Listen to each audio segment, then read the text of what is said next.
ನಿಯೋಗ ನೆರವೇರಿಸ್ತಾ ಇದೆ. ತುಕಡಿಗಳ ಪರಿಶೀಲನೆಯನ್ನು ಮಾನ್ಯ ಕರ್ನಾಟಕ ಸರ್ಕಾರದ ಸಚಿವ ಶ್ರೀ ಪ್ರಶಾಂತ್ ಕೆ.ಎಸ್. ಆಲ್ಪೇಯವರು. ಎರಡನೇ ತಂಡವಾಗಿ ಜಿಲ್ಲಾ ಸಶಸ್ತ್ರ ಮೀಸಲು ಪಡೆ ಶಿವಮೊಗ್ಗ. ಈ ತಂಡದ ನಾಯಕತ್ವವನ್ನು ಶ್ರೀ ಪ್ರಜ್ವಲ್ ಕುಮಾರ್ ಎಸ್.ಕೆ. ಇವರು ತಮ್ಮ ತಂಡದೊಂದಿಗೆ ಮುಖ್ಯ ಅತಿಥಿಗಳಿಗೆ ಗೌರವ ವಂದನೆಗಳನ್ನು ಸಲ್ಲಿಸಿ ಇದರ ತುಕಡಿಯ ನಾಯಕರು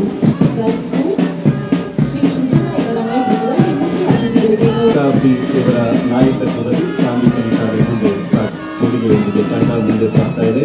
ಕುಮಾರಿ ಪ್ರಣತಿ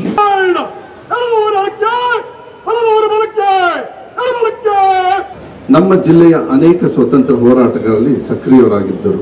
ಸ್ವತಂತ್ರ ಸಂಗ್ರಾಮದಲ್ಲಿ ಈಸೂರಿನ 5 ವೀರ ಸೇನಾನಿಗಳು ನೇಣಿಗೆ ಶರಣಾಗಿ ಹುತಾತ್ಮರಾಗಿದ್ದು ನಿಜಕ್ಕೂ ನೋವಿನ ಸಂಗತಿ. ಈ ಎಲ್ಲ ಸ್ವತಂತ್ರ ವೀರರಿಗೆ ಅನಂತ ನಮನಗಳು. ಈ ಜಿಲ್ಲೆಯ ಅನೇಕ ಹೋರಾಟಗಾರರನ್ನು ಜನ್ಮ ನೀಡಿದೆ.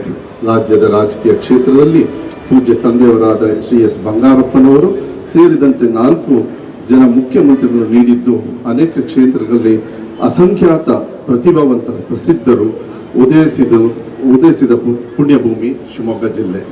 ಮುಂದಿನ ದಿನಗಳಲ್ಲಿ ಜಿಲ್ಲೆಯ ವಿಕಾಸಕ್ಕೆ ಇನ್ನೂ ಹೆಚ್ಚಿನ ಗಮನಹರಿಸಲಾಗುವುದು. ಸ್ವತಂತ್ರ ಸಂಗ್ರಾಮದಲ್ಲಿ ಹುತಾತ್ಮರಾದ ವೀರ ಸೇನಾನಿಗಳು ಆಶಯದಂತೆ ಸಾಮಾಜಿಕವಾಗಿ ಹಿಂದುಳಿದ ಹಾಗೂ ಕೆಳವರ್ಗಗಳಿಗೂ ಸೇರಿದಂತೆ ಎಲ್ಲ ಸಮುದಾಯಗಳನ್ನು ಸಮಾಜದ ಮುಖ್ಯ ವಾಹಿನಿಗೆ ಕರೆತರುವ ಮೂಲಕ ಸಾಮಾಜಿಕ ನ್ಯಾಯವನ್ನು ಎತ್ತಿ ಹಿಡಿಯುವುದು ಸೇರಿದಂತೆ ಜನಸಾಮಾನ್ಯರ ಜೀವನ ಮಟ್ಟವನ್ನು ಸುಧಾರಿಸುವ, ದೇಶ ಭಾಷೆ ಸಂಸ್ಕೃತಿಯನ್ನು ಉಳಿಸಿ ಬೆಳೆಸುವಲ್ಲಿ ತಮ್ಮೆಲ್ಲರ ಸಲಹೆ ಸಹಕಾರ ಪಡೆದು ಮುಂದೆ ಸಾಗುವ ಆಶೆ ಹೊಂದಿದ್ದೇನೆ.